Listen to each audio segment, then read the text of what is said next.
Cześć, ja mam na imię Kuba i dzisiaj zapraszam Cię w cudowną podróż. Przylecieliśmy razem z przyjaciółmi do Indonezji i zamierzamy dzisiaj zwiedzać Prambanan, czyli hinduistyczny zespół świątyń położony na wyspie Jawa. Zapraszam Cię serdecznie więc do oglądnięcia tego filmu, a jeżeli jeszcze nie zasubskrybowałeś mojego kanału, to zrób to właśnie teraz.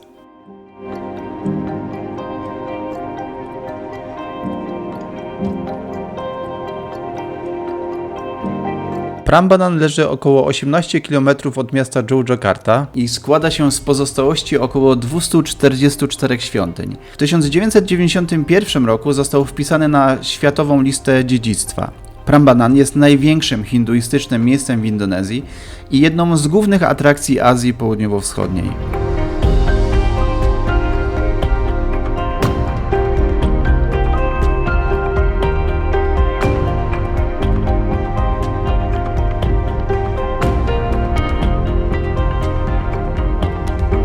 Zespół świątyń był poświęcony Trimurti, hinduistycznej trójcy bogów, stwórcy Brahmie, opiekunowi Wisznu i niszczycielowi Siwie. Rozciągająca się na 2 stulecia budowa Prambanan rozpoczęła się w połowie IX wieku.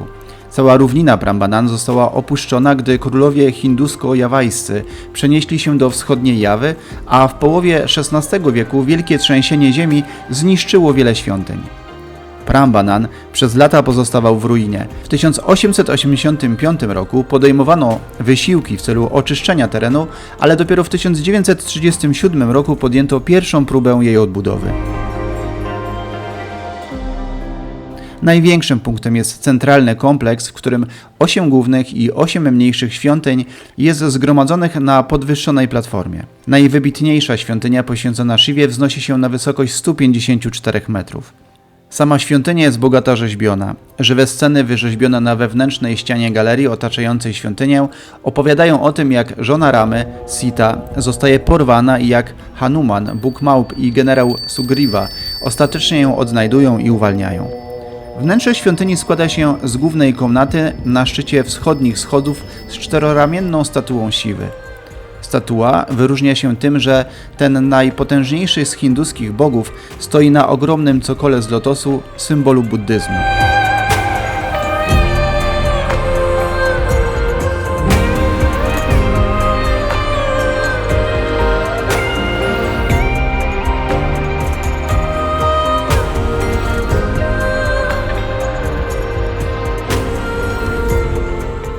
Park otaczający Prambanan zawiera wiele mniejszych świątyń, w tym buddyjską świątynię Candi Sewu, pochodzącą z około 850 roku naszej ery. To historyczne miejsce na mapie tej części Azji jest na pewno warto zobaczenia. Bilety do Prambanan kosztują około $25. My odwiedziliśmy je w październiku i na pewno dużym plusem było to, że nie ma w tym czasie zbyt wielu turystów. Pożyczyliśmy samochód i wraz z lokalnym przewodnikiem zwiedzaliśmy to miejsce. Temperatura o tej porze roku nadal oscyluje około 30 stopni, więc warto wyposażyć się w luźne ubranie i oczywiście wodę.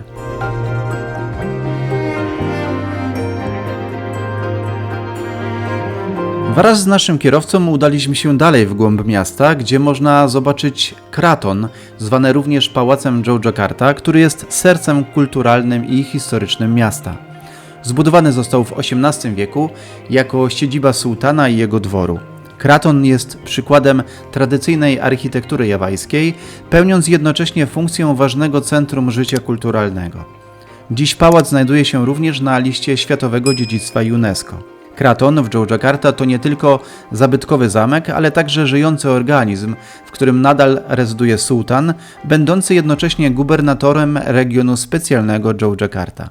Konstrukcja pałacu jest głęboko zakorzeniona w filozofii jawajskiej z wyraźnym podziałem na wewnętrzne i zewnętrzne dziedzińce oraz mistyczne symbole. Kompleks pałacowy składa się z wielu budynków, dworów, muzeów, a także ogrodów i pola do gry w polo zwane jako alun-alun.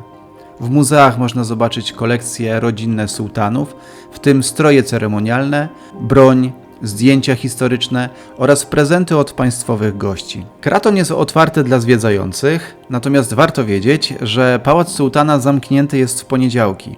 We wtorki i czwartki można wziąć udział w występie tradycyjnej orkiestry perkusyjnej, w środy i soboty zobaczyć jawajskie lalkarstwo, w piątki posłuchać lokalnej poezji, a w niedzielę podziwiać jawajski taniec. Cena biletów dla zagranicznych gości to około $1,5.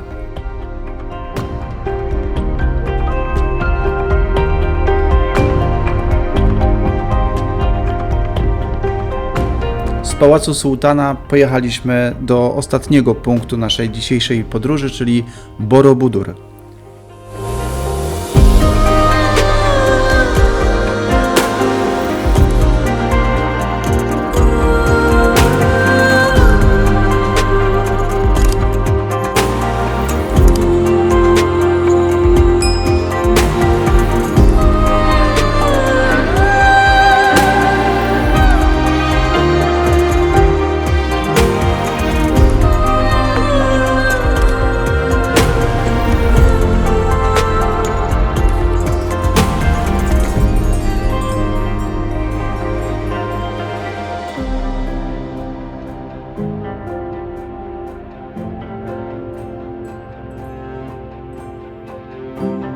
Borobudur to miejsce, gdzie duchowość spotyka się z architektonicznym geniuszem, gdzie każdy kamień opowiada historię sprzed ponad 1000 lat. Takim właśnie miejscem jest największa buddyjska świątynia świata, która do dziś zachwyca i intryguje zarówno naukowców, jak i turystów. Ten architektoniczny cud położony w sercu indonezyjskiej Jawy nie jest zwykłą budowlą. To księga, zapisana w kamieniu i świadectwo wielkości dawnej cywilizacji. Kiedy cofniemy się w czasie do VIII wieku naszej ery, zobaczymy początki czegoś naprawdę wyjątkowego. Wyobraźmy sobie setki rzemieślników, architektów i robotników, którzy przez 75 lat między 750 a 825 rokiem wznosili tą niezwykłą budowlę. Co ciekawe, cała ta gigantyczna konstrukcja powstała bez użycia zaprawy murarskiej. Kamienie używane do budowy Borobudur pochodziły z pobliskich rzek. Robotnicy musieli je najpierw wydobyć, a następnie precyzyjnie przyciąć i dopasować niczym elementy gigantycznych puzli. Używając prostych narzędzi stworzyli konstrukcję, która przetrwała ponad 1000 lat. Sama lokalizacja świątyni też nie jest przypadkowa. Borobudur wznosi się na wzgórzu na wysokości 265 metrów nad poziomem morza, otoczony 2 majestatycznymi wulkanami i 2 rzekami. To strategiczne położenie między siłami natury, ogniem wulkanów i wodą rzek nadaje świątyni dodatkowego, mistycznego wymiaru. Borobudur zajmuje powierzchnię ponad 15 000 m². Do jego budowy użyto około 55 000 m3 kamienia. Konstrukcja świątyni nie jest przypadkowa. Każdy element ma swoje znaczenie. Budowla składa się z 9 platform, 6 dolnych ma kształt kwadratu, a 3 górne są okrągłe.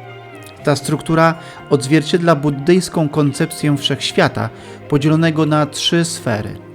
Świat pragnień, podstawa z reliefami przedstawiającymi ziemskie życie pełne pragnień i cierpienia. Świat form, 5 kwadratowych tarasów symbolizujących wyzwolenie się z materialnych przywiązań. Świat bezkształtności, 3 okrągłe platformy i centralna stupa symbolizujące ostateczne oświecenie. Każdy poziom świątyni jest jak kolejny krok w duchowej podróży. Wyobraźcie sobie, że wspinając się na kolejne tarasy, symbolicznie wznosicie się ku oświeceniu. Na ścianach znajduje się aż 2700 paneli reliefowych, które tworzą największą i najbardziej kompletną kolekcję reliefów buddyjskich na świecie. To jest kamienna księga opowiadająca historię życia Buddy i jego poprzednich wcieleń. Jednym z najbardziej fascynujących aspektów Borobudur jest jego dekoracja. Świątynię zdobi 504 posągi Buddy, a centralna kopuła jest otoczona 72 posągami, każdy umieszczony wewnątrz ażurowej stupy. Te stupy przypominają kształtem dzwony. Według lokalnych wierzeń dotknięcie posągu Buddy przez otwory w stupie przynosi szczęście. Historia Borobudur jest równie fascynująca jak i sama świątynia. Przez lata monument był ukryty pod warstwami popiołu wulkanicznego i bujną roślinnością dżungli. Dopiero w 1814 roku został odkryty przez Sir Thomasa Stanforda Rafflesa. To jak odnalezienie zaginionego skarbu. Świątynia powoli wyłaniała się z podziemi, odkrywając swoje tajemnice. W Borobudur kończymy naszą dzisiejszą przygodę. Oczywiście zapraszam Cię serdecznie do zasubskrybowania mojego kanału i śledzenia kolejnych filmów.